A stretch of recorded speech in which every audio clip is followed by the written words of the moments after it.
सबुठु healthy tasty और तुलतुलिया नरम पोड़ पिठार रेसिपी जदि जानापी चाहूँगी ताहले ए रेसिपीटी आपणों पाई।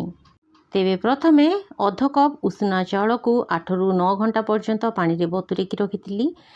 ए उषुना चाउल को आमे चिकन करके बाटीदबा। से किछि गुजराती और गोलमरिच देकी ताकू मध्य चिकन करके बाटीदबा। जेतिकी उषुना चाउल नेइथिली तार अधा बिरी को मध्य मु बतुरेकी रखिथिली ताकू चिकन करके बाटीदिली।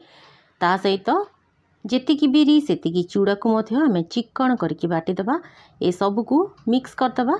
एबे सेथिरे दरकार मुताबक पानी देदबा और यार कंसिस्टेंसी को पतला करदबा। पिठा को जेतिकी मीठा करेंगे से अनुसार गुड़ नेबे से पानी देकी गुड़टी को बढ़िया भाव में फुटे देबे।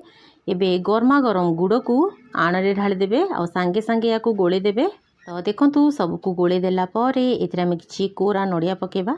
ता सहित भजा हितिबा चिना बादाम काजू और नड़िया पकेदबा। ता सहित पानमधुरी स्वाद अनुसार लुण 2-3 पिंच खाइबा सोडा गोटे छोट चमच बेकिंग पाउडर आउ तेजपत्र देदबा। सबको बढ़िया भाव में गोलेदबा। कड़े रे घी लगेकी ए आणु को आमे कड़े रे ढालदबा। गैस फ्लेम को लो रे रखिकी या 5 मिनिट बसई देला परे ता उपरे आमे ड्राई फ्रूट्स पकेदबा।